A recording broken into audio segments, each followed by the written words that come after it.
बिस्मिल्लाहिर्रहमानिर्रहीम। अस्सलाम वालेकुम। आपकी जिंदगी के चमन में मुस्कुराहटों के फूल खिलाने के लिए चंद एक लतीफ़े पेशी खिदमत हैं। पहले वो मेरी कज़न थी, मैं बोलता था वो सुनती थी, फिर वो मेरी मंगेतर बनी, वो बोलती थी मैं सुनता था, अब वो मेरी बेगम बन गई, हम दोनों बोलते हैं और पूरा मोहल्ला सुनता है।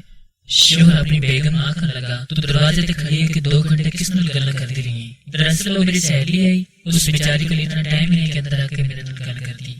एक बंदा अंग्रेज में आंख लगा तो सब बड़ी चीजें ईजाद की थी, एक चीज मैं भी ईजाद की थी, वो ऐसी चीज है जिसने दीवार तो दूसरी तरफ देखा जा सकता है। अंग्रेज पूछा यार तो एडी केड़ी चीज ईजाद कर ली जिसने दीवार तो दूसरी तरफ देखा जा सकता है। बंदा बोलिया सुराख। एक सरदार ने इख्तियार लगाया कि मेरे को एक ऐसी चीज है जिन्हों पा के तुम सब नु देख सकती हो ते थाने कोई नहीं देख सकेगा। एक लड़की ने उस प्रोडक्ट का ऑर्डर कर लिया, कुछ दिनों बाद उन्हें प्रोडक्ट मिल गया, उस जब डब्बा खोलिया तो विच निकलिया टोपी वाला बुर्का। बीवी ने अपने शोहर को कहा रोज वाली हर साल अपने शोहर के साथ 10 दिन के लिए घूमने फिरने जाती है, आप कभी नहीं लेकर जाते। शोहर लो जी, मैंने तो उसको कहा है 2-3 बार, वो मानती ही नहीं। एक सरदार ने छतरी में सुराख किया हुआ था, किसी ने पूछा सरदार जी ये सुराख क्यों? सरदार जब बारिश रुक जाएगी तो पता कैसे चलेगा?